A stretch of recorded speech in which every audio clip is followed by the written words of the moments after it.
Bienvenue chez nous avec Hello, bonjour Alberta.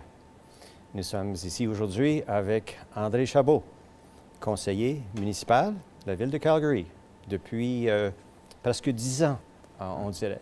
Un conseiller qui s'est fait élire les 2 dernières fois avec la plus grande majorité dans la ville. Alors, c'est devenu un des cadres de notre système municipal. Bienvenue, André.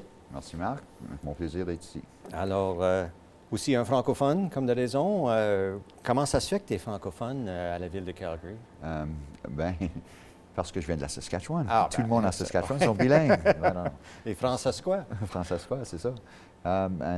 Je suis né dans un petit village nommé Farland en Saskatchewan, et puis mes parents étaient tous les deux francophones. Ma mère, 4e génération, née, élevée en Saskatchewan, mon père, 3e.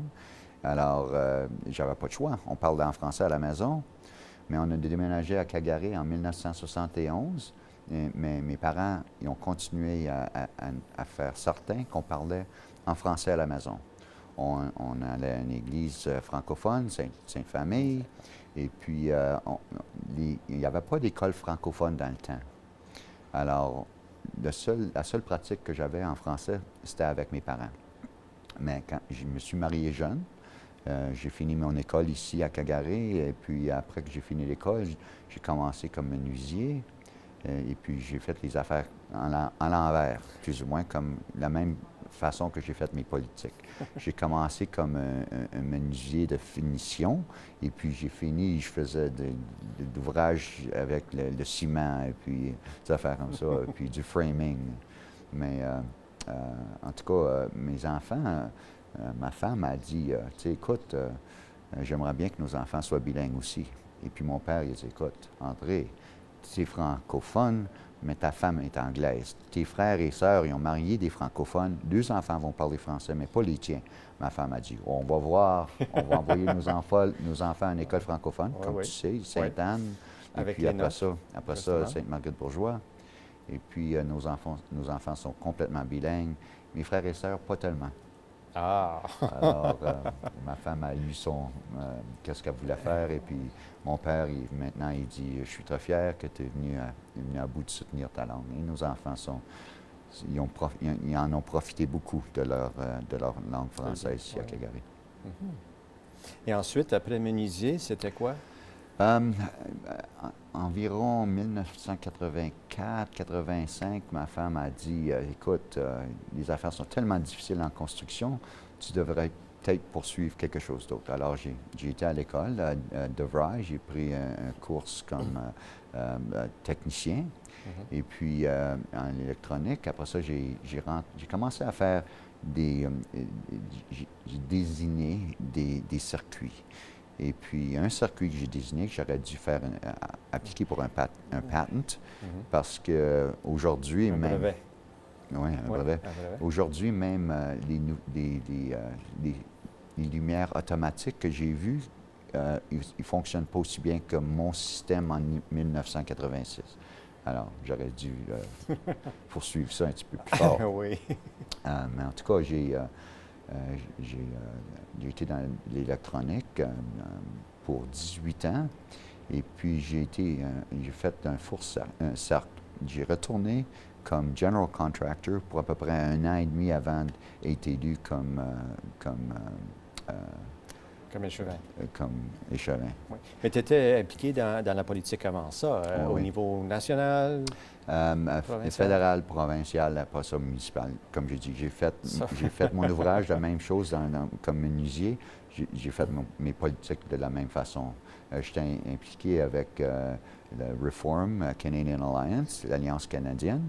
Et puis après ça, j'ai fait partie du gouvernement provincial, particulièrement dans les chambres derrière. Et puis, tu sais, j'ai aidé à faire élu d'autres. Et puis après ça, je m'ai présenté en 1998 pour la première fois comme échevin. J'ai perdu en 98, j'ai perdu en 2001, j'ai perdu en 2004. 3 fois. Et puis j'ai gagné en 2005 dans une by-election.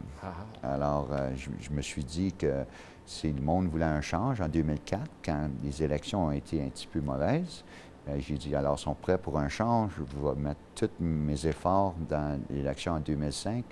Et puis, depuis ce temps-là, la prochaine élection, la première réélection, la seule personne qui m'a battu sur le long pourcentage, c'était Rick McIver. Ah. Rick McIver, il avait eu 90 de la pourcentage. Moi, j'avais seulement 89 Mais depuis ce temps-là, c'est moi qui ai eu la plus haute moyenne. Formidable, formidable. Merci. Merci. Et puis, à la ville de Calgary, est-ce que ça va bien? Quels sont les plus grands défis? On grandit tellement vite et puis venir à bout de faire, de donner les services au monde qui s'attendent. Et puis les finances, il avait été prévu avec une population qui augmenterait entre 25 à 30 000 personnes par année, au maximum. Mais comme vous savez, on a grandi d'à peu près 39 000 personnes l'année passée. Alors, toutes nos finances qu'on avait envisionnées pour donner des services au monde, on a tout garoché ça en dehors de la porte et puis on recommence. Et puis, venir à bout de fournir tous les besoins puis les attentes du monde, puis le monde, ils en veulent pas moins. Ils en veulent plus à tous les jours. Alors, ça devient de plus en plus difficile parce qu'on n'a pas beaucoup de sources de revenus.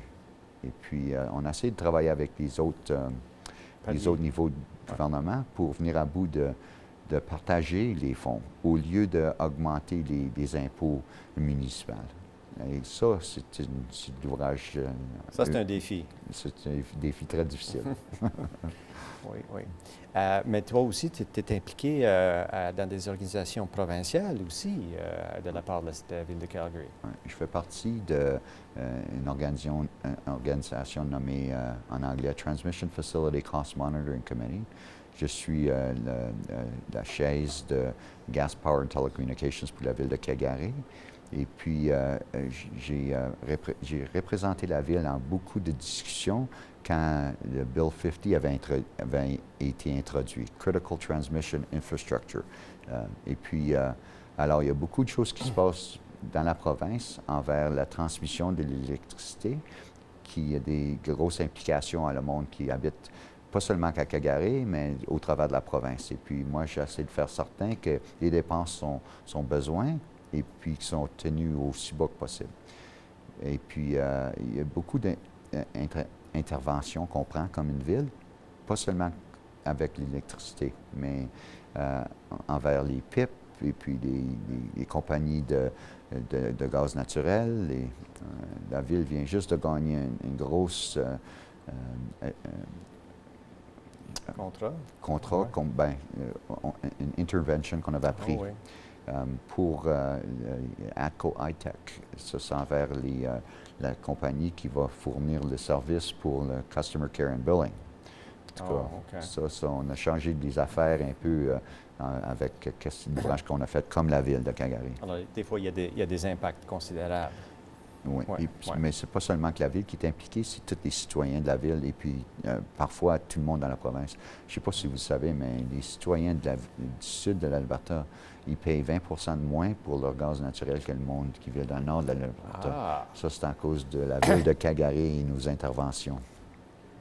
Il ne faut pas le dire trop fort. Non, il y en a du monde qui n'aime pas ça entendre ça. Mais de retour ici à Calgary, je comprends qu'il y a eu un fait historique où tu es impliqué récemment avec une motion au Conseil? Oui, moi et puis un de mes collègues, Brian Pincott, qui est francophile, mais son français est très bon.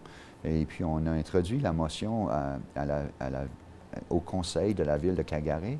Et puis, on l'a fait en bilingue. On ne l'a pas fait seulement qu'en français parce qu'on n'avait pas le droit de le faire seulement qu'en français. Mais on l'a introduit en français et puis on l'a poursuivi avec une traduction en anglais.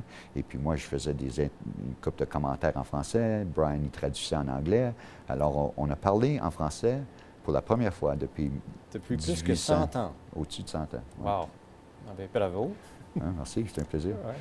Puis ça, c'est pour la reconnaissance de Rouleauville comme une place historique, un site historique envers la formation de la ville de Calgary parce que les francophones ont été impliqués du commencement. Et puis on voulait que tout le monde y sache comment impliqués que les francophones étaient. Et puis Rouleauville, c'était la meilleure façon de faire ça. Et Rouleauville, c'est le district qui s'appelle Mission, actuellement au sud du centre-ville, c'est ça? Il y en a qui disent Mission, Ouais. mais c'est vraiment Mission. Mission, C'est comme Richard Road, c'est pas Richard Road, c'est Richard, Ouais. rue Henri Richard. oui. C'est pas Mont-Royal, c'est Mont-Royal. Oui, parce que tu connais bien l'histoire de Calgary, où les francophones étaient une force assez majeure. Ah oui.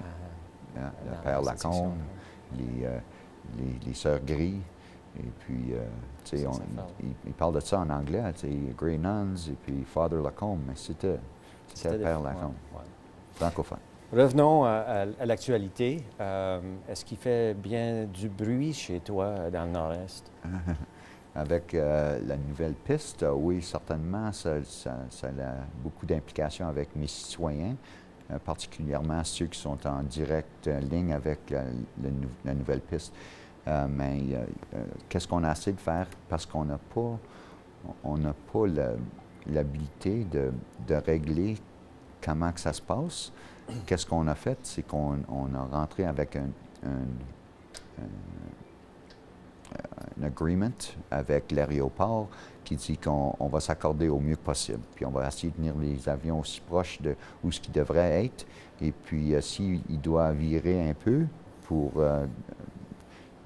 passer au-dessus des maisons, qui vont être, on va essayer de monter aussi haut possible avant de changer, avant de diriger. Alors, c'est question surtout de minimiser l'effet parce que la piste est là, on ne peut pas aller beaucoup plus loin que ça. Non, j'ai fait partie des rencontres d'avance, puis j'ai exprimé Tes inquiétudes? Mes inquiétudes à propos de qu'est-ce qui va se passer, parce que qu'est-ce qui avait été prévu pour le bruit sur la nouvelle piste était beaucoup moins loin que l'ancienne piste. Mais ils m'ont dit, ça va être des nouveaux avions, ils font moins de bruit. J'ai dit, c'est seulement que les nouveaux avions qui vont partir sur la nouvelle piste. Ils ont dit, on va essayer. Mais les avions vont changer. Alors, avec le temps, alors, on pourrait s'attendre que peut-être que le bruit va diminuer. Puis, je n'ai pas entendu tant de plaintes dernièrement. Particulièrement pour commencer, il y en a qui disent « tu vas t'habituer, mais c'est pas seulement que ça. Ils ont changé la façon qu'ils départent avec les avions parce que j'ai entendu beaucoup moins d'appels du monde pour se plaindre. Dans le futur, André Chabot, ça va faire quoi, ça?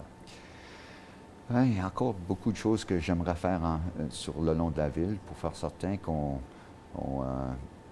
vienne à bout de fournir les attentes du monde avec nos finances. Et puis, je travaille beaucoup avec les autres ordres de gouvernement pour nous aider à fournir les besoins. Mais j'ai des intérêts aussi aux autres niveaux, provincial et fédéral. Mais je ne suis pas prêt à partir tout de suite. Il y a encore plusieurs choses que j'aimerais faire à Ville de Calgary. Et surtout sur le point de développer des nouvelles communautés qui sont complètement sustainables et qui aident à fournir les besoins d'autres communautés, des anciennes communautés qui étaient moins sustainables. Merci infiniment, André. C'était un grand plaisir. Mon plaisir, comme toujours, Marc, ça fait trop longtemps. Thanks a lot. We've been chatting with André Chabot, councillor at the City of Calgary for almost 10 years. We hope it'll be a while longer. And we thank you very much for joining us. We hope you've enjoyed our show. À la prochaine. Allô, bonjour.